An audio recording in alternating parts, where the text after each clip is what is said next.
Good evening students, start करते हैं model test paper number 4 का पार्ट नंबर 2। इसमें देखो 15th क्वेश्चन में ये अच्छा क्वेश्चन है। इसमें कहता है आपको इस एपी की नेक्स्ट टू टर्म्स लिखनी है। ये एपी आपने पहली बार देखी होगी ऐसी कि इसकी सारी टर्म ही सेम है, -1/2 -1/2। तो आप ये मत समझना कि ये एपी नहीं होती, ये भी एपी होती है। जैसे मान लो आपको पेपर में एक ऐसा क्वेश्चन आता है कि which of the following are AP. तो अगर मान लो ऐसा क्वेश्चन आ गया, टू टू टू टू सारे की टर्म सारी कितनी है, टू टू है, तो ये भी क्या है, एपी है। It is also an AP. क्योंकि देखो एपी की सिर्फ एक ही कंडीशन होती है कि हर एक दो कंजुगेटिव टर्म का डिफरेंस सेम होना चाहिए। बताओ इन दोनों का डिफरेंस क्या है, जीरो। डिफरेंस है ही नहीं इनमें, इनका भी डिफरेंस क्या है, जीरो। तो डिफरेंस क्या होना चाहिए, इनका बस सेम होना चाहिए, चाहे वो जीरो हो, चाहे नेगेटिव हो, चाहे पॉजिटिव हो। ठीक है, तो ये भी क्या है, एक एपी है। अच्छा, इसकी सारी टर्म जब सेम है तो अगली दो टर्म भी कितनी होगी, -1/2 और -1/2। ये अपना आंसर आ जाएगा। नेक्स्ट क्वेश्चन देखो आपको क्या कहता है इस क्वेश्चन में, if the first term of an AP is F. ये बच्चों को कंफ्यूज करने वाला क्वेश्चन है। फर्स्ट टर्म को हम क्या मानते हैं, ए मानते हैं ना। ये कहता है ए मत मानो, अब की बार क्या मानो आप, एफ मानो। मान लेंगे, कॉमन डिफरेंस वही है डी। तो पीएथ टर्म बतानी है। आप मेरे को ये बताओ एनएथ टर्म का फॉर्मूला क्या होता है, A plus N minus one into D, यही होता है। लेकिन ये हमारे से एनएथ नहीं पूछ रहा, क्या पूछ रहा है, पीएथ टर्म यानी कि टीपी। तो एन की जगह कितना पुट कर दो, देखो पी। और ए, इस क्वेश्चन में ए क्या होती है, हमारी फर्स्ट टर्म। फर्स्ट टर्म को तो इसने क्या नाम दिया बताओ, एफ नाम दिया। ए की जगह क्या पुट कर दो, एफ। एन, एन की जगह क्या पुट कर दो, पी। और डी, कॉमन डिफरेंस तो क्या है, डी है। तो अपना आंसर क्या आएगा, F plus P minus one into D. F plus P minus one into D, देख लो ऑप्शन नंबर डी आएगा। ठीक है, तो कंफ्यूज नहीं होना आपको, एन की जगह पी रखना है और फर्स्ट टर्म में ए नहीं है बल्कि कितना है, बल्कि हमारा एफ है। अब देखो 17, ये आपका 20th क्वेश्चन। ये क्वेश्चन हर पेपर में पूछा जाता है और आप है ना इसका डायग्राम देखते ही ये समझ लिया करो कि ये वाला जो एंगल होता है ना, 180 में से इसको माइनस कर दिया करो। 180 में से 115 को माइनस कर दो, 65। इसका आंसर कितना आएगा, 65। ऐसा क्यों करते हैं, क्योंकि देखो ये क्वाड्रिलेटरल होती है। कौन सी, पी ओ क्यू टी या P T Q O is a quadrilateral. Quadrilateral का मतलब कोई भी चार साइड वाला पॉलीगन क्वाड्रिलेटरल बोलते हैं। और इसके चारों एंगल का सम कितना होता है, 360। ये एंगल कितना होता है हमेशा ही 90। ये भी कितना होता है, 90। तो 180 तो यही हो गए। अब बाकी दोनों बच गए कितने, 180। 180 में से 115 ये हो गया, तो बाकी कितना बच गया आपका, 65। तो इस क्वेश्चन का आंसर कितना आएगा, 65 आ जाएगा। ये देखो 21वें क्वेश्चन में क्या कहता है, an arc is a dash when its end are the ends of a diameter. इसका मतलब ये होता है, देखो मैं बताता हूँ आपको। आर्क की डेफिनेशन मैंने आपको बताई हुई है। आर्क होती क्या है, ये मान लो एक सर्कल है। आप मेरे को ये बताओ, इस सर्कल का ये छोटा सा पार्ट, इसको हम क्या बोलते हैं, आर्क बोलते हैं ना, हिंदी में बोलते हैं चाप। जैसे हमने आर्क ऑफ लेंथ निकाला था, लेंथ ऑफ आर्क निकाला था। लेंथ ऑफ आर्क का फॉर्मूला क्या होता है अपना, लेंथ ऑफ आर्क वो होता है पाई आर थीटा अपॉन में 180। ये कहता है देखो ये ए और ये बी इस आर्क के क्या है, एंड, एंड पॉइंट है। इनको अंतिम पॉइंट बोलते हैं, इनके एंड पॉइंट।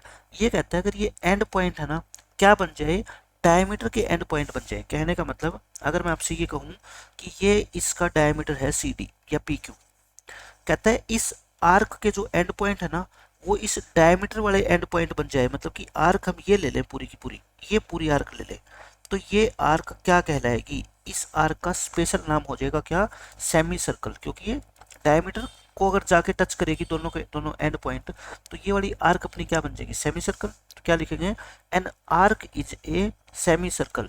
वो एक सेमी सर्कल बन जाती है कब, जब इस आर्क के दोनों एंड पॉइंट यानी कि ये वाले एंड पॉइंट क्या बन जाते हैं, ends of the diameter, diameter वाले एंड पॉइंट बन जाते हैं। तो इस आर्क को हम बोलेंगे क्या, सेमी सर्कल। इस क्वेश्चन में देखो आपको क्या कहा गया है, the coordinates of the mid point. Question number 24 में है, आपको सिर्फ इसके मिड पॉइंट निकालने हैं। ठीक है, तो कैसे निकालते हैं मिड पॉइंट, देखो दोनों x वाली वैल्यू को ऐड करो और 2 से डिवाइड करो, दोनों y वाली को ऐड करो और 2 से क्या करो, डिवाइड। ये कितना आ गया, -2/2 और ये कितना आ गया, 2/2, यानी कि -1,1। इस क्वेश्चन का क्या आएगा आंसर। सिर्फ आपको क्या लगाना है, मिड पॉइंट फॉर्मूला लगाना है। The distance of this point from origin, मैंने आपको बता रखा है ओरिजिन से डिस्टेंस पूछी हो ना, अंडर रूट लगाया करो। 3 का स्क्वायर 9, 4 का स्क्वायर 16, √25 और √25 कितनी होती है, 5। आंसर आ गया आपका बस। इस क्वेश्चन में देखो, the distance of any point from x axis is known as. मैं आपको डायग्राम बना के दिखाता हूँ, क्योंकि इस क्वेश्चन में नहीं तो बच्चे क्या है मिस्टेक कर सकते हैं।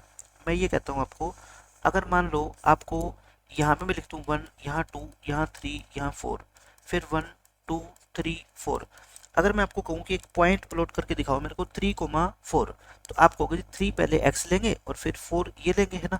तो ये पॉइंट क्या है आपका 3,4 है, x की वैल्यू कितनी है 3 और y की वैल्यू कितनी है 4। अब देखो ये पॉइंट है, इस पॉइंट की डिस्टेंस कहाँ से, एक तो x एक्सिस से और एक y एक्सिस से, इसको क्या बोलते हैं x एक्सिस बोलते हैं, और इसको हम क्या बोलते हैं y एक्सिस बोलते हैं।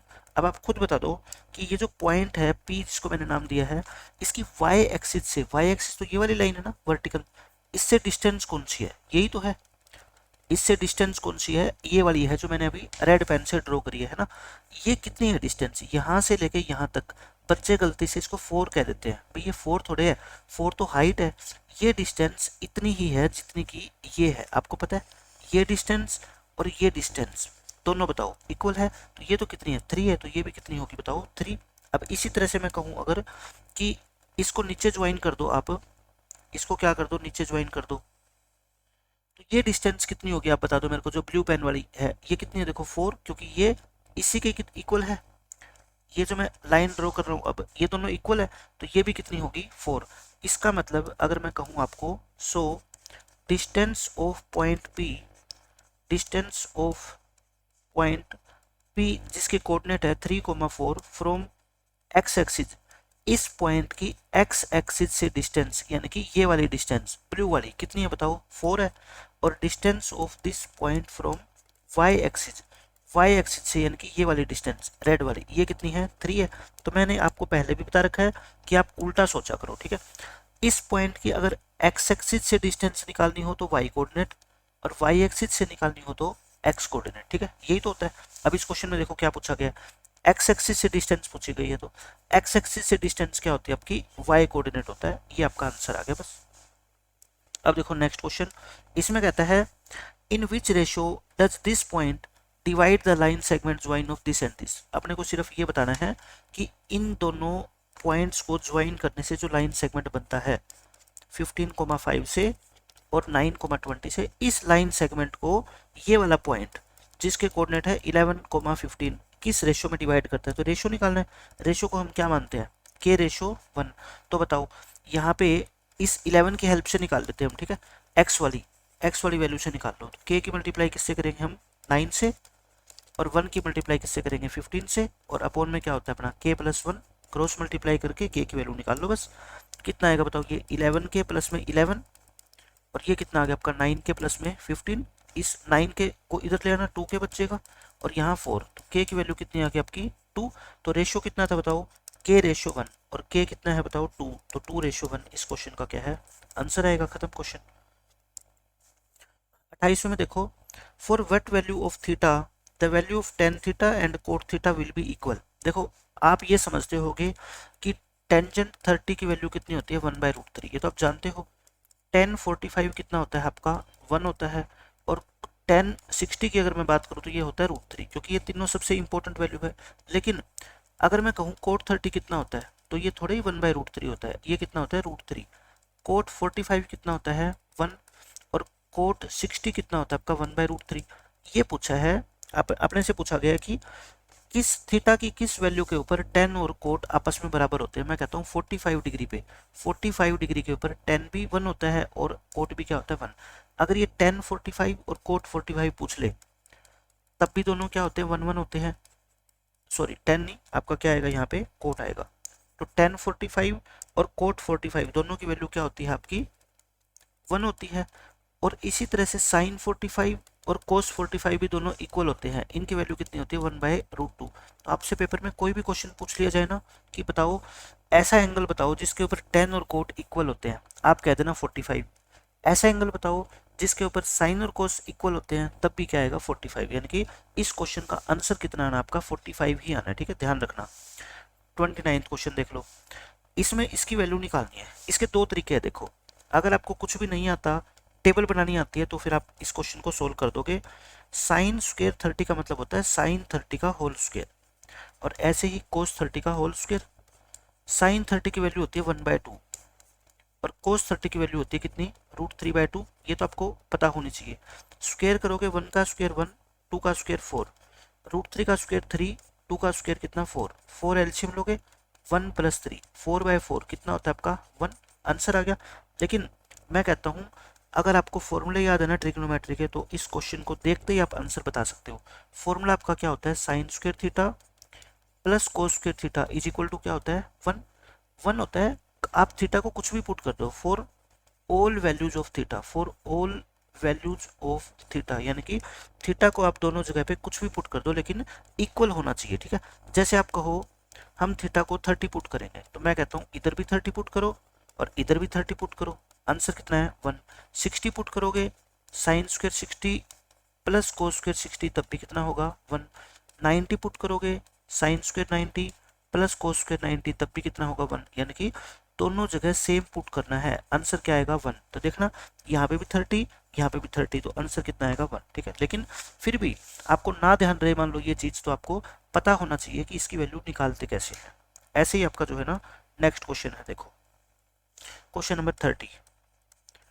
क्वेश्चन नंबर 30 में आपको क्या कहा गया है, आपको वैल्यू निकालनी है 6 secant square theta minus 6 ten square theta. 6 common ले लो, अंदर क्या बच गया आपका सीकेंड स्क्वायर माइनस में टेन स्क्वायर, और secant square minus ten square क्या होता है 1 होता है, फॉर्मूला ही है ये। तो आंसर कितना आ गया आपका 6 आ जाएगा बस।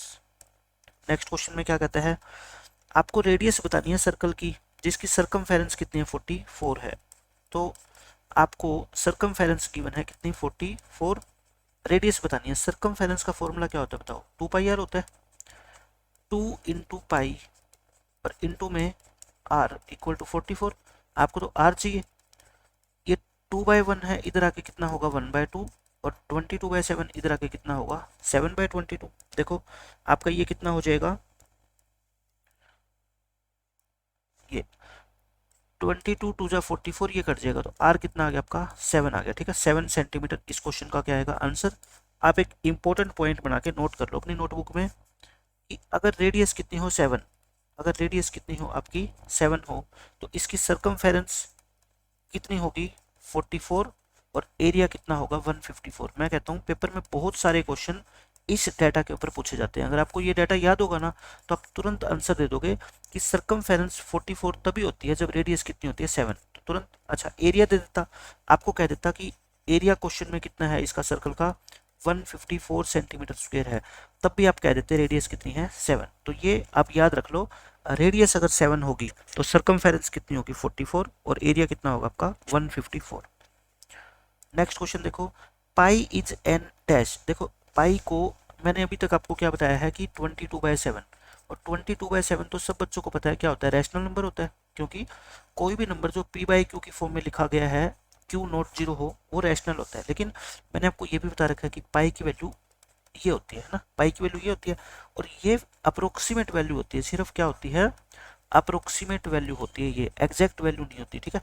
आज तक कोई भी मैथमेटिशियन ऐसा नहीं हुआ दुनिया में जिसने पाई की एग्जैक्ट वैल्यू बताई हो, ठीक है। ये पाई की वैल्यू क्या होती है, सिर्फ अप्रोक्सीमेट वैल्यू है, और इसलिए इसको हम क्या बोलते हैं, पाई को इररेशनल नंबर बोलते हैं। याद रखना, कभी भी आपसे पूछा जाए मैथमेटिक्स में पाई कैसा नंबर होता है, आप बोल देना इररेशनल नंबर, क्योंकि ये जो 22/7 है ये इसकी एग्जैक्ट वैल्यू नहीं है, ये क्या है इसकी सिर्फ एक अप्रोक्सीमेट वैल्यू है, अनुमान लगाया गया है कि इतनी वैल्यू इसकी होगी, बट बिल्कुल एग्जैक्ट वैल्यू नहीं पता हमारे को।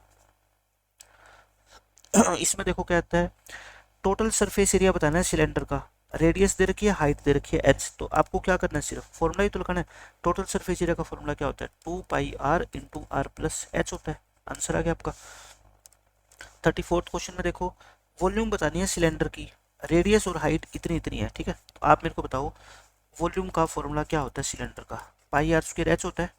पाई को एक बार पाई रखो, आर आर कितनी है बताओ, रेडियस एंड हाइट 4 एंड 8, तो यानी कि पहले वाली क्या है रेडियस है, ठीक है, और हाइट कितनी है 8, तो ये कितना आ गया 16 16 8 128, 128 पाई। पाई की वैल्यू अगर मान लो एक नंबर का क्वेश्चन है तो इतना भी चलेगा, ठीक है, इतने सेंटीमीटर क्यूब, ये आपका क्या आएगा आंसर आ जाएगा, बस सोल्व करने की आपको जरूरत ही नहीं है।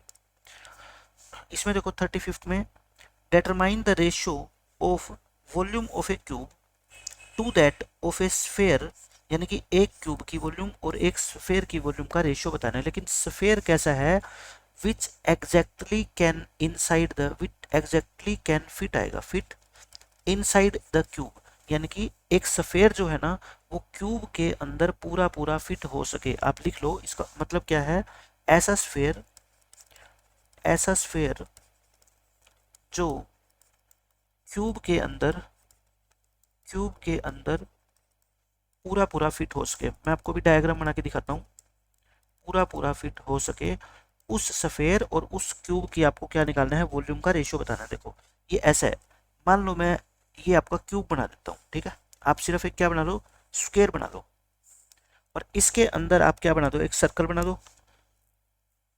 ये 3D शेप है, मैं स्फेयर को सर्कल की शेप में बना रहा हूँ और क्यूब को स्क्वायर की शेप में बना रहा हूँ, ठीक है। ये है, अब ये कहता है एक तो इस बाहर वाले क्यूब की वॉल्यूम और एक इस स्फेयर की वॉल्यूम का रेशियो बताओ। आप बस मेरे को ये बता दो कि जो क्यूब की साइड है वो स्फेयर का क्या बनेगा, डायमीटर बनेगा। आप खुद देख लो, तो ये साइड अगर मान लो आपकी कितनी है, 6 है, तो ये डायमीटर कितना बनेगा आपका, 6 बनेगा, ठीक है। आपको सिर्फ क्या बताना है, रेशियो बताना है। आप है ना कुछ भी मान लो, मैं कहता हूँ रेडियस का जो आपका मन करे ना वो मान लो। रेडियस को आप इसकी साइड को कितना मान लो, 2, तो ये डायमीटर कितना हो जाएगा आपका, 2 हो जाएगा, ठीक है।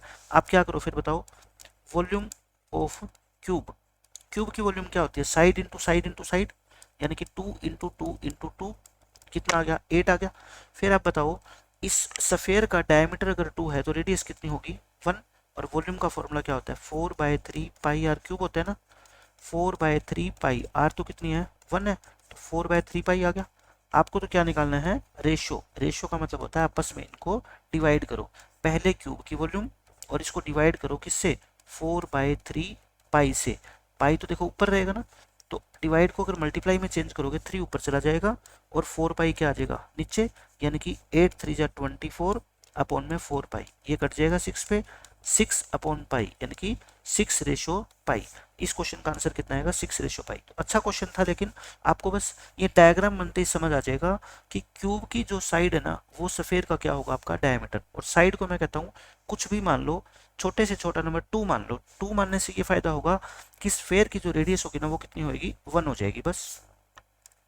36वां क्वेश्चन देखो, एक कार्ड ड्रॉ किया गया है 52 कार्ड्स में से, प्रोबेबिलिटी बताओ कि वो किंग आएगा रेड कलर का। किंग टोटल कितने होते हैं बताओ, 4, उसमें से 2 क्या होते हैं आपके रेड और 2 क्या होते हैं आपके ब्लैक होते हैं। आपको चाहिए क्या, रेड, तो यानी कि आंसर कितना आएगा, 2/52, यानी कि 1/26, 1/26 आंसर आ जाएगा आपका। 37वां क्वेश्चन देखो, एक डाइस को थ्रो किया गया है, प्रोबेबिलिटी बताओ कि नंबर 6 आएगा। अब एक डाइस के ऊपर देखो कहाँ से कहाँ तक नंबर होते हैं, 1 2 3 4 5 और 6। आपने ये डाइस उछाला, इसके ऊपर नंबर 6 आए, तो बताओ टोटल तो 6 होते हैं केस, 6 तो एक ही जगह है ना सिर्फ, तो आपका फेवरेबल केसेस कितना है, 1, तो आंसर कितना आएगा आपका 1/6। इसमें देखो पीई दे रखी है, पीई कॉम्प्लीमेंट निकालना है, तो पीई बार का फॉर्मूला क्या होता है, 1 में से पीई माइनस कर दो, कितना आएगा आपका 0.32। इस क्वेश्चन का आंसर आ जाएगा। 39th क्वेश्चन में देखो, the mean height of 5 students of A class is this, यानी कि एक क्लास में 5 स्टूडेंट है, उनकी अगर हम मीन निकालें उनका हाइट का, तो वो कितना है 161। देखो मीन का ये मतलब होता है सीधा सीधा कि पांचों बच्चों की अगर हाइट हम इक्वल मान ले तो सबकी हाइट कितनी है, 161 161 सबकी इतनी है, ठीक है। 161 161 सबकी। मीन का मतलब ये होता है कि इक्वल डिस्ट्रीब्यूशन, कि मान लो पैसे है कुछ बच्चों के पास, आपने सभी बच्चों से पैसे कलेक्ट करके इकट्ठे कर लिए और फिर सबके अंदर आपने इक्वल इक्वल बांट दिया, वो जितना हिस्सा आएगा ना प्रत्येक के उसी को क्या बोलते हैं, मीन बोलते हैं, ठीक है। तो यानी कि इनका टोटल वेट कितना होएगा या टोटल हाइट कितनी होगी बताओ। इन पांचों स्टूडेंट की मैं बात करूं, टोटल हाइट ऑफ 5 स्टूडेंट्स, अगर आपको मीन दे रखा हो ना और टोटल निकालना हो, इसको 5 से क्या कर दिया करो, मल्टीप्लाई कर दिया करो, ठीक है। इतनी आ गई। इनमें से कहता है if the height of 4 students, इनमें से 4 स्टूडेंट की हाइट है 165 159 156 और 162, पांचवें स्टूडेंट की हाइट बताओ। आप मेरे को बताओ पांचों स्टूडेंट की हाइट में से अगर मैं इन 4 स्टूडेंट की हाइट को सब्ट्रैक्ट कर दूं तो बाकी जो बची हुई है वो किसकी आ जाएगी, 5th स्टूडेंट की, ठीक है। माइनस करो, देखो कितना आएगा, 8 8 और 9 17 17 और 5 कितना आ गया आपका 22, 2 18 18 और ये कितना आ गया आपका 48 और 48 ये आ गया आपका 64।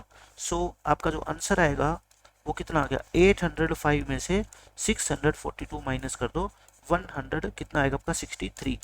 पांचवें स्टूडेंट की हाइट कितनी आ गई 163, तो ये आपका इस क्वेश्चन का आंसर आ जाएगा। लास्ट क्वेश्चन देखो, एक बॉलर ने 10 क्रिकेट मैचेस में ये विकेट लिया है, आपको क्या बताना है मोड। मोड का मतलब क्या होता है, जो सबसे ज्यादा बार आता है। देखना इसमें सबसे ज्यादा बार क्या आ रहा है, मेरे को 2 लग रहा है। 2 एक बार है, 2 बार है, 3 बार है, तो मोड क्या हो गया आपका 2 हो गया। जो नंबर इस डाटा के अंदर सबसे ज्यादा बार आता है उसको हम क्या बोलते हैं, मोड बोलते हैं। ठीक है, तो ये था आपका मॉडल टेस्ट पेपर नंबर 4। मिलते हैं नेक्स्ट लेक्चर में, बाय बाय, टेक केयर।